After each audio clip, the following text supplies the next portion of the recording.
it's very important for both teams. I have no clue.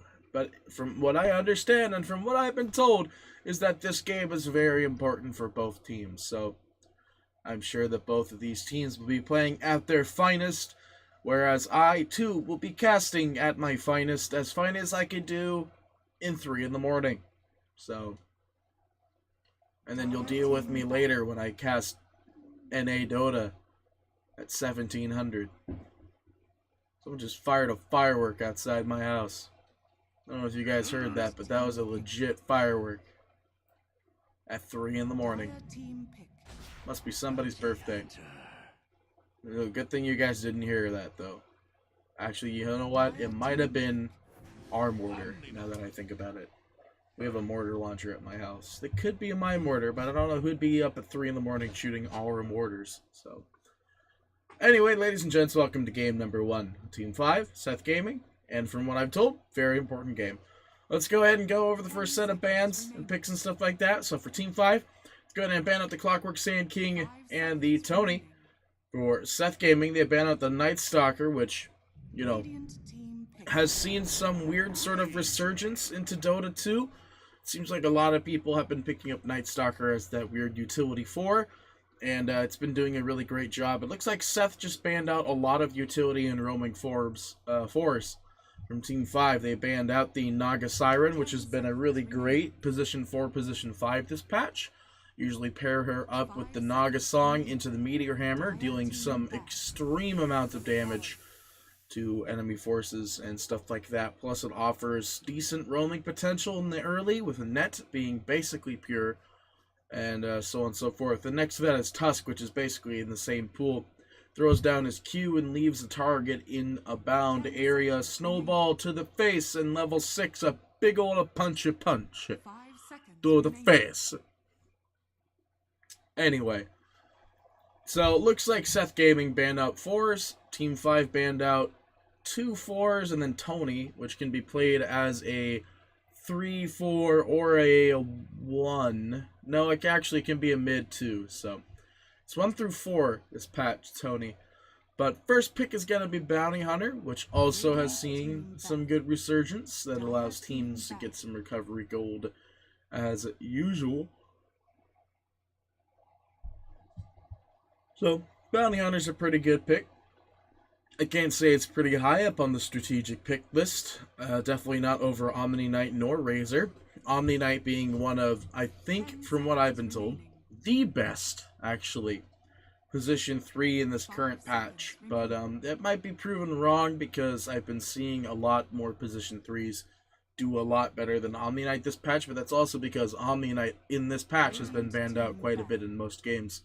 Following that was the Razor pick from SeTH Gaming, and, you know, there's a really good stat about Razor is that he dominates 85% of most of his safe lane games. So, most likely this will be a safe lane Razor, as whoever is in the off lane against Razor is going to just have the worst time in their life.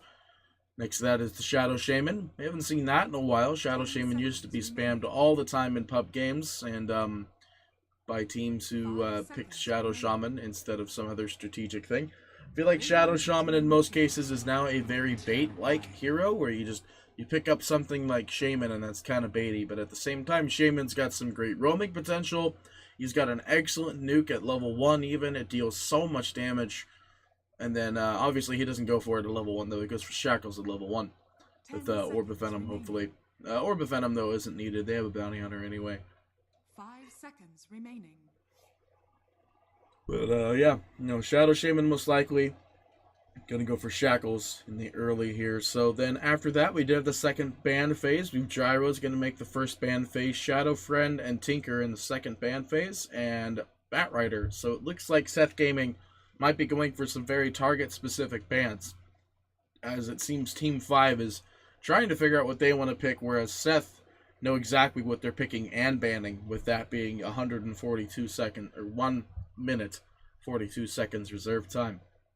So, SeTH might have a better grip on how they want to play this game, whereas 5 are trying to figure out what they want to do with the fact that maybe some of their core, very core heroes have been banned out. Team 5 banning Shadow Friend and Tinker. Very suitable mids for anyone who likes to run mid heroes. Um, Last time, I keep on saying this, but last time I saw a lineup like this with a Winter Wyvern, they usually have a Meepo, but it's definitely not gonna be a Meepo. But every time I see like these weird picks at the very beginning of the game, you know that their fourth or fifth pick is gonna be something really weird and awkward. And last time I saw something like this, it was definitely a Meepo. But there's always other options. I apologize. I'll be yawning here and again. It is 3 in the morning, so there's that fun jazz. But I don't quite understand the Batrider ban that goes out from SeTH. They're going to go for Nyx Assassin, which, even though against Bounty Hunter, Bounty Hunter can track Nyx at any given time, Nyx actually offers a lot more potential on the map for possible ganks and stuff like that, but with Shadow Shaman and a Bounty Hunter, wouldn't be surprised if Dust and or Sentries are going to be commonly placed throughout the jungle to try and A, prevent the Weaver from possibly dying, and B, to just prevent Nyx from being existent, which is a very active threat. Nyx Assassin's a very strong hero, comes level 6 of course, and offers basically a Riki-like ward function, but a lot stronger, and obviously on actual cooldown. So Nyx is a pretty good pick. It's a pretty good pick. All in all, it actually counterbalances any intel heroes that they want to go ahead and pick up over for Team 5. They still have a off lane to pick, unless this is the position 3 Weaver. Usually it's position 4, but with a Bounty Hunter and a Shadow Shaman, there's no way the Weaver is also position 4.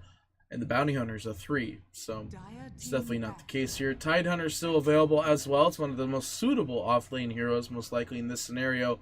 Doesn't really do that well against Razor, though. I've seen that in the past, but we're going to go ahead and pick up PO instead. So that's just another AoE hero that's going to do a pretty good job. If Winter Wyvern's able to target the right PO come actual team fights, that'll be great. But it leaves Omni Knight very susceptible to having some sort of mana restoration item of some sort in order for him to be able to be effective in team fights when the PL gets the Diffusal up and running. Not to mention the Weaver could also go Diffusal. Also has a Mana Break talent at level 10, which is also pretty strong. So there's always that possibility. SeTH looks like they're probably going to try and ban out an offlaner from Team 5, which means this could be a mid-Weaver. But you never know. You never know. So it looks like they ban out the ODs. So they're thinking that this is the offlane Weaver or this is the offlane PL. Could be any of those two possible pickups here. I don't think PL usually does that well in the offlane. Maybe better against Razor. 10 seconds remaining. Radiant team. But I highly doubt it. It looks like Medusa will be the last ban out from SeTH. I still feel like this is kind of Meepo-esque, but there are two melee-esque cores on the side of SeTH, unless Omni Knight don't plan to run this, or unless they don't plan to run Omni Knight as position 3, and Nyx is position 3. But I think Nyx is position 4, Winter Wyvern 5, Omni is 3, Razor is the safe lane, meaning 1, and 2. They could go for, I don't want to say a Queen of Pain, but they need something to get some good AoE damage out there to get rid of the PL illusions. Team 5 are going to go ahead and take DK. That actually would have been one of the better picks for SeTH, so Team 5, I feel like they're also trying to ban that one as well from SeTH Gaming. But there's always other options available. Looks like SeTH probably don't want to go for another hero that needs mana in order to do something very strong, but at the same time, there's only so many heroes in the pool in the world of Dota 2 that don't need mana to function. And unfortunately, a lot of those heroes have been banned out and or picked already. So let's see. I mean, Queen is always an option. Queen can go ahead and scream down all the PLs, but at the same time, there's just going to make more. Legion Commander is always an option as well, but Legion would be a really weird pick here because then they'd have to send the Razor mid, and it would be Legion in the off, which I guess if it's against DK, then it's fine. And like I said, there's the goddamn Meepo. There is the goddamn Meepo. Just like I frickin' said, last time I saw a draft like this, it was frickin' Meepo. Ladies and gentlemen, for game number 1, SeTH Gaming is gonna throw a Meepo. at the faces of Team 5. Ladies and gents, this is gonna be something else. This is a Meepo. This is a friggin' Meepo right here. A Meepo. Alright, I'm ready for this. C Gaming knows what they're doing. I would never get Meepo in NA anymore. Ever since DC disbanded, Weehaw and Abed, both extremely experienced Meepo players, I haven't been able to see, I haven't been able to cast, I haven't been able to do anything involving Meepo ever since that tragedy of DC disbanding multiple times with both Meepo players in their pool. So I am so pumped. I am ready for this Meepo game. And I hope you are too, because let's get into the game for game number 1. And there's the pause. Okay, as always, we have 5. It's going to be on the side of the Radiant, and for the Dire we have SeTH. Team SeTH. So, Team 5 is going to be, yeah, it's Team 5. It says Team 5 right there. Is it Team Hive? Because it's High 5, right? Is it Team Hive? Team Hive? Team Hive 5. It's definitely Team 5, but you know, just presenting possible different things here. So, as always, we will start with the side of the Radiant, not because I think the Radiant is better, but the Radiant side looks much prettier, and I like the prettier things. So, let's go ahead and start on the side of the Radiant. We have 5 will be on the side of the Radiant for game number 1. Joe will be playing the Bounty Hunter. DK will be played by Chidori. We have Weaver, be played by Fallen. PL by Jimmy. And then June. Yeah, the D will be silent. June will play the Shadow Shaman. Meanwhile, on the side of the Dire, we have SeTH. Moru will go ahead and play the Winter Wyvern. Razor will be played by 23 Savage. Meepo by by Crab Baby.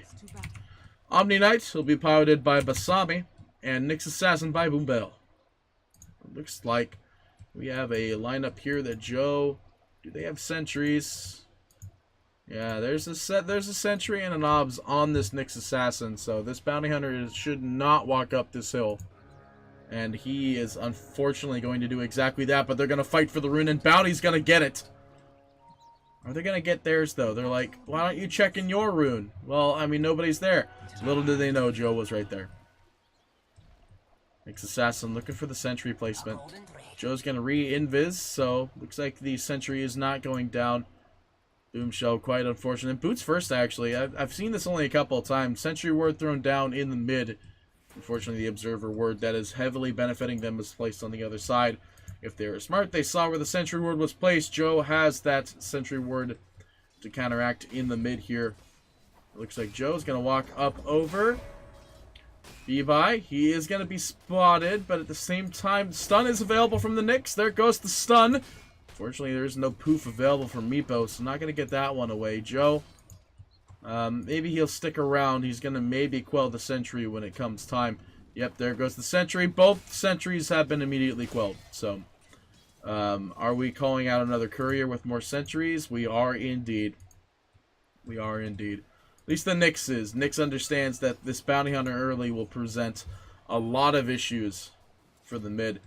Meanwhile, Basami, already level 2, is doing an excellent job against this Weaver. Pardon. Alright.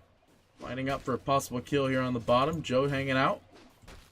Got D-June as well. June. Alright, 23 Savage. He's getting pinged a bit here by this lucky Orb of Venom, as I like to call it. It's actually still the same Orb of Venom. It looks like mid is going to be a little bit difficult for the DK. Obviously, levels will be on the Meepo side come later game. Back in the bottom, though, we do have Razor. He will end up going down. Yeah, that's pretty much it. So he does end up going down in the bot lane. He's going to be the first blood. Oh, sorry, guys. A little bit slow this morning. A little bit slow. You have, yeah, Basami is level 3 to this Weaver, who is level 2 back in the mid. Now we have level 3 even, but there's 2 Meepos on the ground. Back at the runes. Do see that Joe does manage to get that bounty rune and the haste rune. Dragon Knight with no use or no need to get that. He's going to grab that. He's going to get both bounty runes. Unfortunately, bounty rune not giving experience anymore. Is that breaking your camp? Just barely. Not breaking your camp, I mean. Unfortunately, with Bounty Runes not giving experience anymore, roaming heroes, much like Bounty Hunter, have a much harder time farming. B-Buy is just being pinged a bunch by Chidori in the mid as a DK. He's doing exactly what a mid DK should do against a mid Meepo. Just keep on pinging him, because it's like, Meepo can't really do much. He doesn't have much in the way of experience and damage in the early game here. So Poof and Earthbind, you know, both level 1. You obviously go for Meepo at 3. So he has to send back a Meepo every time. The stats Meepo obviously is the best one out of the other ones because, oh no, actually he does have the exact same stats, so it doesn't really matter. But, I mean, you catch my drift. The main Meepo was never the one that you want to be leaving behind. Just gotta be careful up here, Weaver. You are basically within heal bomb range here. Purification will do exactly that to you. We're playing on the second half of my keyboard here. My 4 fingers are on the Dire heroes instead of the Radiant. Benzami is trying to bait the heal bomb immensely here, but it's not going to be able to find it. In fact, this might actually cost his life here. Fallen could dive. There's millions of creeps here, and he's holding on Sakuchi. He's holding on to Sakuchi here. Double invis. Just realized that that's the problem here. And it looks like they're trying real hard to get Basami. They're trying to get the heal bomb out. The slow is on Fallen, but they do get the Sakuchi out. The last second, Basami will go ahead and heal up back in the mid. Both Meepos are present in the mid. Meepo is already level 5, but I guess that doesn't really mean much because, you know, Meepos get Meepo at level 3. So, doesn't really mean much. Boom Belt might be in a problem here, but looks like it's going to be okay, actually. Not anymore. So the funny thing about Meepo illusions, actually, is the fact that I believe you could poof to the Meepo illusions. Or vice versa. Like, you could poof to the Meepo illusions, or illusions can poof to Meepo. Trying to get the poof off here. There goes the poof. Stunned out one of them. Will it be enough? Yeah, it will, because now the Bounty Hunter's here, and Boom Bell could be going down here. Joe, unfortunately, no Shuriken at level 3. He's not even 3 yet. He's not going to be able to get that one, though. Back in the bottom, we have Shackles on 23 Savage. Will he be A-okay? Jimmy looking for another Q. Does manage to find one. They got the chase going out. Winter Wyvern going to pop the Q. Heel's going to go out on 23 Savage. Jimmy's going to be trying to whack on him a bit here. Jay Dune, though, or June, is just going to go down to creeps, unfortunately, in the offhand there. Back in the mid, though, we do have Meepo getting wailed upon here. Chidori trying his best, but not going to get it. Another level in Dragon's Breath would have done the case there. In fact, he went for one more in Dragon's Blood instead, despite having a Soul Ring and a Wand. So, Sami trying his best to get these heal bombs against this Weaver. It's a little bit difficult. Weaver is one slippy bug. A slippery bug, I mean. And now Chidori having a hard time back in the mid again. So now with the Meepos already being level 6, there's so much stats on this Meepo already. He went for stat build Meepo. He has 4 Wraith Bands. They get the Shackle out on 1. Chidori doesn't have any more spells. Joe is going to get the slow. There is going to be enough damage. No, there won't, because the Nyx Assassin's coming in from behind. The stun's there. Morio's trying his best to keep this Meepo alive, and they're going to do exactly that, and they're going to get Bounty on the offhand. They could even get June. It looks like he's going to be A-okay there, and they are going to go ahead and back off. One Meepo. One Meepo to rule them all. Looks like Chidori actually getting a little cocky here. The poof is going to be there, and they need the second Meepo to poof in. And they do get it, but Meepo going down to the tower. Actually, June will go ahead and get that kill instead. We'll get down to the tower. That is 341 gold, but now we have a haste. 23 Savage coming in here looking for the jump on June. They will find it. They get the stun. They get the damage. One more right click will do it. They do it. They do exactly that and get that one right click that they need. Phase Boots already up on the Omni Knight. The Weaver taking 9 hits from the tower. Nyx Assassin Q's going out here. 23 Savage. He's trying to find a way to find where Fallen is. He's still sapping the damage. It's sapping like constantly. There's no mana available. One right click. One Q. Come on, use your wand and hit the Q button. Uses the wand. Can't hit the Q this time. Won't do anything. Back in the mid, though. Chidori using Dragon Form. He will end up going down. Joe to go down from the tower. He will lose 2 heroes in attempt to killing the Winter Wyvern, who went for heal early, which is definitely something you don't usually do. Usually don't go 1-1-1 at 3. Usually like to go for 1 in Arctic Burn at least. But no, you went for one in everything, and that is definitely, like, the reason why he is still alive right now. Jimmy, however, is level 6. He's trying to do his best against 23 Savage, who has now relocated to the lane. Our bounty runes available. He's going to go for Battle Fury. As usual, we see this on, like, 99% of most melee cores now. It's the Battle Fury that goes out on everybody. But let's look at the offhand here. We do have Jimmy running at 44 and 15. Against the 22-1 23 Savage, who has 1 kill and 1 assist, whereas PL just has 1 assist. Jimmy most likely is not running at the top of the net worth, though, as we do have the Meepo, who is running at 51 and 4, who has got 4 Wraith Bands. Oh, it looks like 1 Meepo, though, is getting pretty low. There is no Q available for the Bounty Hunter. It's not going for that burst damage. He's definitely got to go for that burst damage. I understand going for your level 2 and Shadow Walk is pretty good. You get that extra distance. You get that extra time. You get extra, like, 14 seconds or something special like that. I can't remember what it is. You get an extra 10 seconds of invis on top of without having to recast. So, it's pretty good. I mean, obviously, to get level 2 in that, but I honestly feel like getting Q would have been a much better idea over getting level 2. Because they need that extra little burst damage to kill off these Meepos in the offhand here. Fallen just eating a heal bomb to the face. He's going to try and chase Basami despite Basami being level 8 and he being level 5. Back in the bot, though. Jimmy siphoning, getting damage siphoned, actually. He's having a hard time. 23 Savage is going to right-click him down. And right-click him down he will. 112 damage stolen. That's not going to be enough to get the kill. It is going to be enough to ward him off for just a wee bit. Yeah. Doesn't deal any damage. Back in the top. Heal bomb. It's not doing it great anymore. Basami is now at half HP. Will heal bomb himself again. Has a 10 charged wand and phase boots with Soul Ring when he needs it. Meepo. He is taking his free time here. He's got a Meepo. He's going to have the second Meepo pretty darn soon here. And that's going to be scary. -5 poof cooldown. Back up the top, though. They're trying to kill the Omni Knight. They're bringing in 4 heroes for this one. They're looking for the stun or the root. I mean, they can't find it. Do they find the kill, though? Just barely misses it. In fact, it's back in the base. He's going to pull back up here. Now they relocated all of their heroes. They're going to go ahead and whack into this mid here. And already Meepo number 3 is on the board. And this will be the death of the first tower. We have the Weaver coming in, maybe trying to make some sort of little aggression pact here, but not going to do much.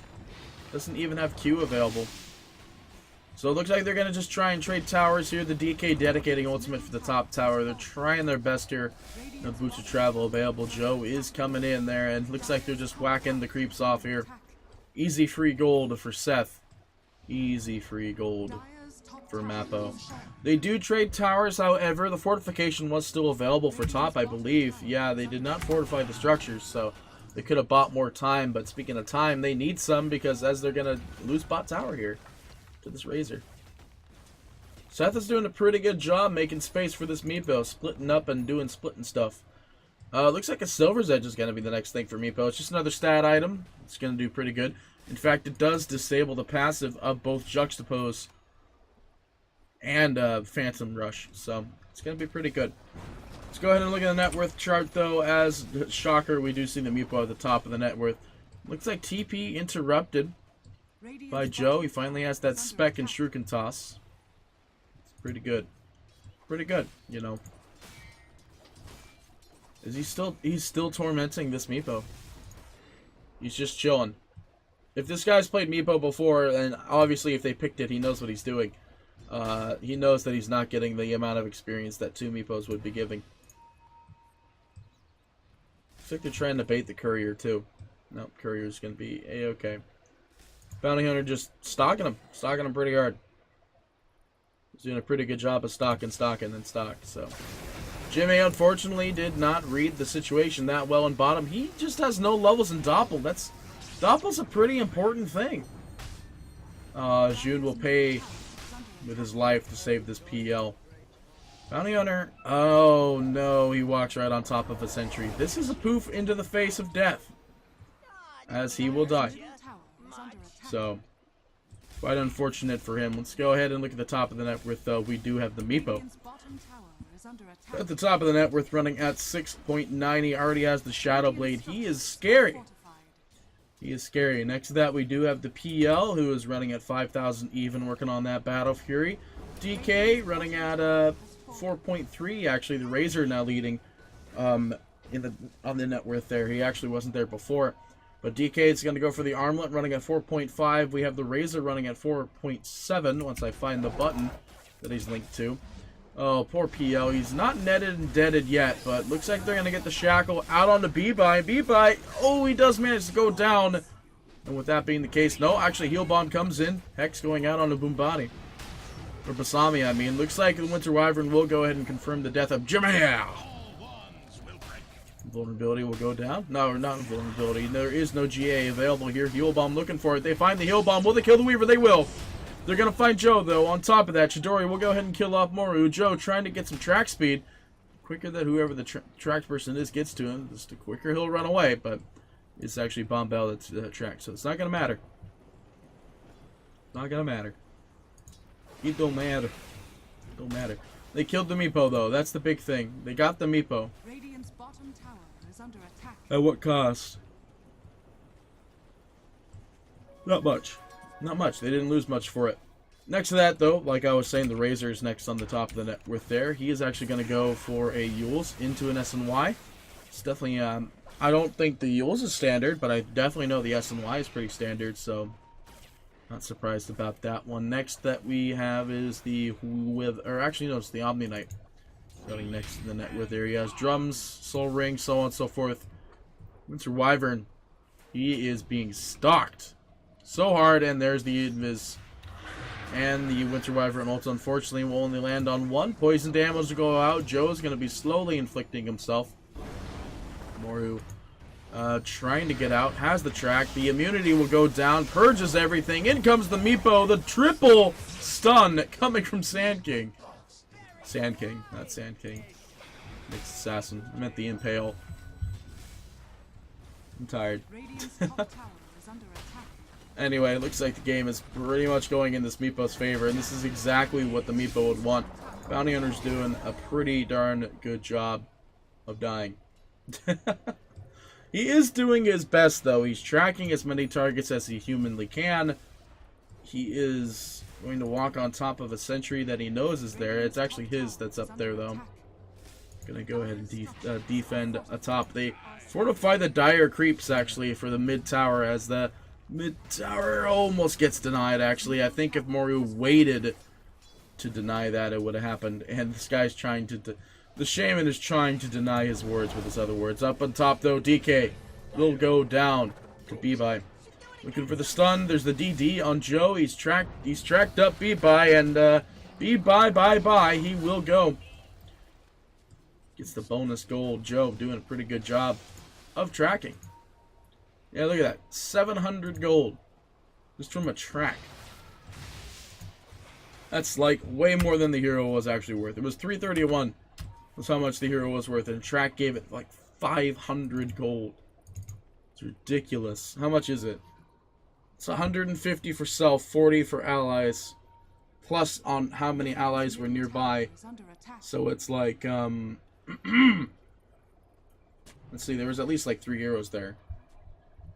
So 40 plus 150 times 3 is 120. So 300 something. I don't know. But they are going to go ahead and get this bot tower. Seth trying to push in what they can. They have a Meepo. So I got a host again. Thank you people that hosted me. I don't know who you are, but thank you for doing it. Looks like they're lining up for a big old fight, possibly down here. They're lining up a bunch of Stuffo. And no Stuffo is happening, no. Joe, no, you poor lost soul, you. You will end up going down. Basami, though, pretty low, but he has GA and a maximum charged one, and that is a dead Weaver. And nothing's really happening because Meepo is still here. They get the tower, and the heal goes out onto Basami from Moru. So there's a lot of heal actually available for this team. Moru, go ahead and dropping heal on that. Basami also has a heal, so looks like the heals will be the next thing for the Omni Knight. So he is going to go for a movement-based build, on a movement pure build. How are we doing on the Meepo here? He has the Silver's Edge. He 100% has the Silver's Edge. Or he just skipped it and went for something else. He's going to go for the E-Blade. He skipped it. He's going to go E-Blade. Yules is up on the Razor. He's going to go for the SNY next. As previously discussed, though, up in the top, we have Meepo. He's going to be in trouble here. There's a couple heroes. Top. The TPs will be out. There's a Shuriken toss coming in.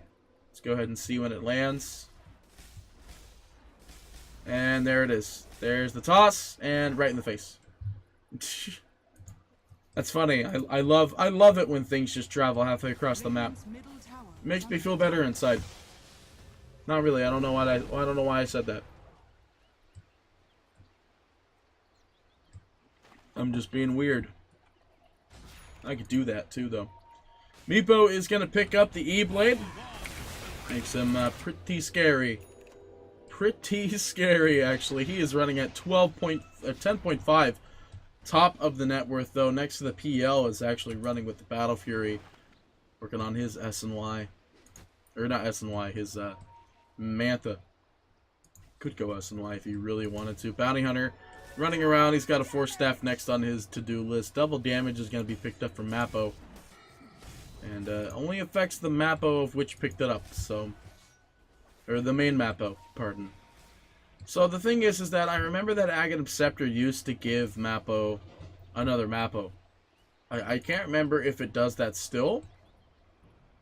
Ooh, this is actually pretty good. He prepped the poof for the rest of his dudes. Dire do make a scan, and it looks like, yeah, I mean, the Dire is the ones in the Roche, so I don't know why they scanned. They are going to go ahead and confirm it. Oh, they channeled. Oh, I see. So if you channel the poof, it won't actually use and consume the cooldown. I can't remember who the hero, what hero actually has it to where if you channel it, it breaks it anyway. I think that's for every single hero in existence that has some sort of strong channel-based ult, so. The Zombie's going to go ahead and Yules up the Bounty Hunter. It's not going to change much, though, as there are currently 2 tracked targets already on the floor here. A Mappo is floating around. This is the one with the Aegis. They want to try and go for this PL, who is slowly pushing in this top, and it looks like we are going to have the net. It won't change anything, and the E-Blade won't stop the stun either, so. Fortunately, they did not leave a Meepo behind either, so this tower is going to be Meepo-less pertaining to pushing power.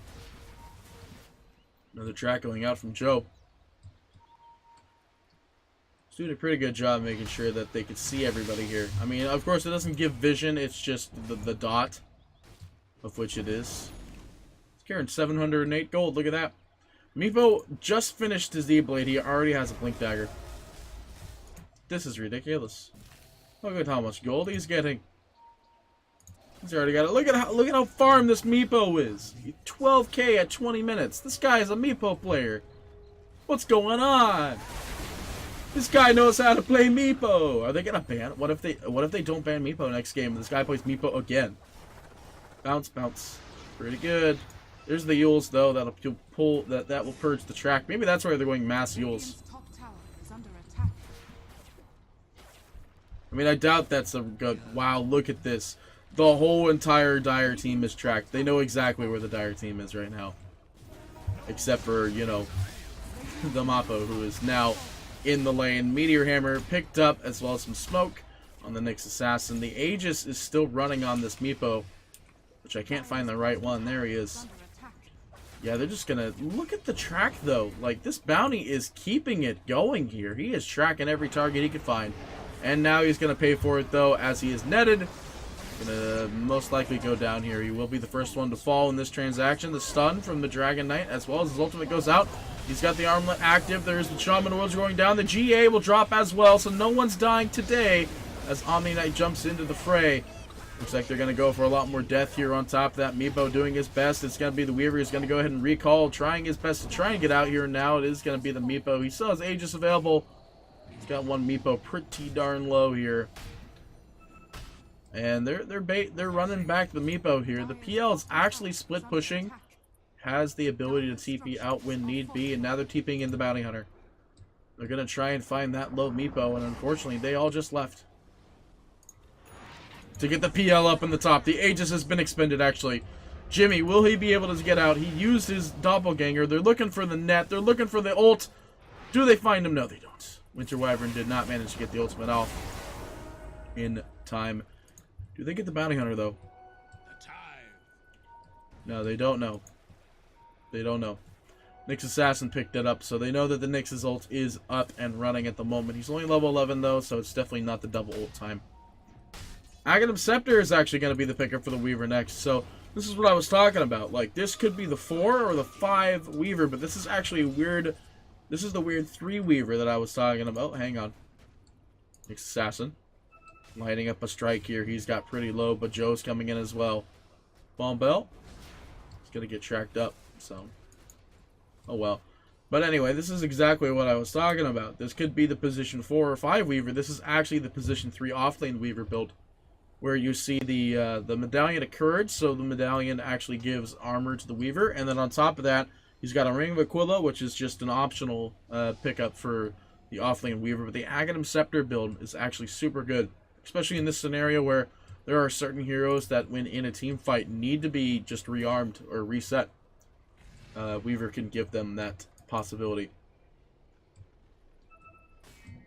Let's see. PL's trying to push in here. He's running at 11,000. He's almost got his Manta up and running. But this Meepo, man, he is a scary force to be reckoned with. He's going to build the Aghanim Scepter.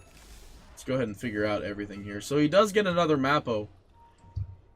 What else does it do? Adds an extra Mappo. That's it. Okay. Seems kind of lame, but they are going to go ahead and Meteor Hammer the PL. He's getting destroyed here, but not really. The TP, will he get out? He doesn't! Does manage to go down. Jimmy is a deado, and so is June. He will go down with his ship. Shadow Blade.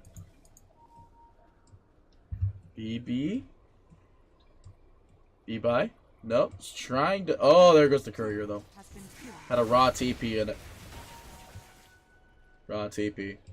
Alright, well, the Mappos are coming in. They want to try and force this buyback off the PL. They don't know he has buyback, but they're going to force the buyback off this PL. Well, the Winter Wyvern is on their team. So, yeah, no, they're going to force the buyback off this PL. There's 20 seconds left. They're going to get the DK. He's doing so much damage. They're right-clicking him down. The DK is down. No buyback available. Nowhere close to it. There's going to be Meteor Hammer going down here. 10 seconds left on the PL. They're trying to buy some time. B-Bye pretty darn low in the back lines here. He's got a Degenerate on him as well. He's trying to get the tower. They do at least get one tower. Meepos do need to get back, unfortunately. They will go ahead and poof on out. And they're going to try their best to get what they can, and they're okay with just the tower there. I mean, I don't really think they are, but that's the best that they could do for this scenario at the time being. Man, Meepo may be a god, but, you know, at the same time, he still is kind of squishy. He's got no magic resistance, I think, is the big thing here. But you don't BKB on a Meepo. That kind of exposes what the right Meepo is, so you don't really do that. Yeah, he's got 25 Magi resist. So pretty standard Meepo Magi resist. And there's a lot of magic damage coming out from this team. We have the Shaman's Qs, which deal an extreme amount of damage. 320 at every, what, 8 seconds? That's pretty good. We have the Q coming from PL, which is 250 damage, which is upgradable by Ags. Doesn't really change anything. We have Weaver's Swarm. Goes down. It deals 20 damage every 0.8 seconds for 16 seconds. Then we also have DK's Technical Breathe Fire into the Elder Dragon form. I'm 99% sure it's all pure, though. It doesn't really matter. Looks like they were trying to channel the Meteor Hammer on top of Joe, but they didn't know that the dude's right on top of him. Rune? Well, I mean, Rune. Gonna go ahead and invis out. They didn't manage to get the track, nor is their reveal on the Meepo.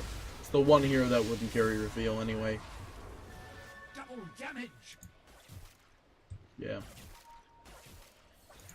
Looks like they spot him at the last second. They're looking for the net. They missed it. How do they... oh, right. They just saw him for, like, the glimpse of the eye, but whatever. Nyx Assassin's going to pick up his Blink Dagger. He's not tracked, so it doesn't really matter. He goes invis into the bottom lane. Trying to look for the jump on the PL. Could do that, but the PL's got DD. And Manta. Winter Wyvern TPing in. They know which one the right PL is. They really know which one the right PL is. Bombshell looking down, doesn't manage to get the stun. The Meteor Hammer channel is not going to be the right pickup there because of the missed ultimate there. The Winter Wyvern will go down. They're going to sap as much damage as possible. Another Meteor Hammer from Winter Wyvern, actually. That is some serious sap range. Is there a range on that? There's not a range on that. Looks like they do manage to at least get the Yules off. The second Meteor Hammer going through. The stun, the Meteor Hammer. Why does everybody have a Meteor Hammer? What the hell? Why does everybody have... Oh, there goes the courier. Has been killed. Why does everybody have a Meteor Hammer? There's one there. There's not one on Omni. There's not one on Meepo. There's one on Razor, and there's one on Winter Wyvern. There are 3 Meteor Hammers in this game. Check the enemy team. There are legit 3 Meteor Hammers in this game. 100%. DK, he's in a bit of trouble, showing off that fresh BKB, but it won't slow him down. There's going to be a lot of damage going out there, but now the Aghanim Scepter reveal is going to rearm. 23 Savage, the first one to fall, actually. They might even get the Meepo here. Meepo caught in the back line. GA will go down to try and prevent the death, but the damage, it's there. BD, he's going down to some magic damage from the Joe, actually manages to get the Crybaby. On top of that, though, it is going to be June going down to Basami, trying to look for another kill here. They're going for more. Basami trying his best, gets healed up, is going to die. Meteor Hammer is going to go down. I don't know what they were trying to do there, and that's everybody going down. The buyback from the Meepo might have been a little bit early there. They did manage to get the buy off the Shaman, though, but that is 5k gold going to the way of high five. That's 5k gold. They killed the Meepo, and they got a buyback. 17,000 damage dealt. How's this Meepo? He's going to go for the Hex. Alright, that seems pretty normal. I think that getting the E-Blade super early into this game made it really hard, but 600 health, man. That's pretty darn good. -4 Earthbind cooldown.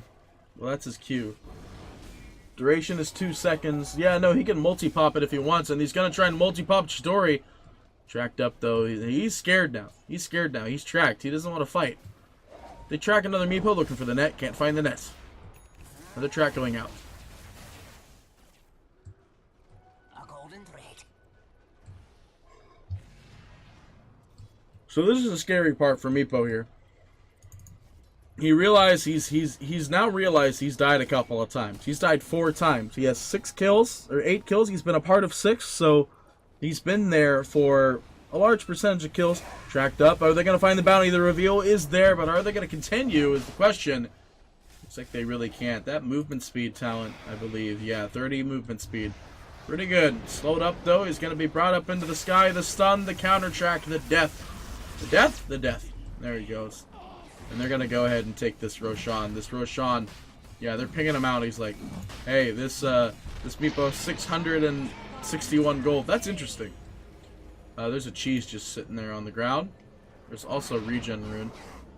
Meepo's going to be TP'd back to the base. The main Meepo man is going to be right here. Blink Dagger is still on him. Obviously, Aghanim Scepter is rolling. They know that the DK doesn't have buyback because he is buying items constantly here. Meteor Hammer is going down. They will at least land at least 1 Meteor Hammer. There's the second hammer. There goes that hammer. And Nyx Assassin hanging on to his hammer, waiting for the good stun time. Maybe he'll start channeling his hammer now. And nope, he's going to look for the stun. Manages to find the stun on the Shaman. The track, I mean. He is going to go for the second hammer. Does manage to land. The GA is going to go down. That Shaman is dead. 100%. On top of that, the rest of SeTH is going to try and wail on these barracks. These wards are keeping him in there pretty heavily, though. The Aegis is still available on the Meepo. Being brought up for the magic. He's actually going to E-Blade his own Meepo. On top of that, though, DK is going to go down. He tries to re-armor in time, but the Weaver's not going to find a great time to rewind him there. It is going to be the Meepo, at least expending the Aegis. The rest of the team basically all tracked up here. Big old Q from the Bounty Hunter would create a lot of damage here. Looking for 1 Q, manages to find 1, but he actually manages to spike Carapace himself. He insta-dies to a Elijah Magic Burst, and it looks like the GG has been called from Chidori, and that means game number 1, ladies and gents, will go to SeTH Gaming. And wow, that's pretty scary, guys. The Meepo pickup. SeTH Gaming will claim game number 1. Game number 2 will be shortly underway, guys. But without further ado, thank you all so much for watching. I hope you thoroughly enjoyed. Sorry about the weird network problems that are happening right now as I speak, but I will see you next game for some more Dota 2 action. Tarpedi signing off.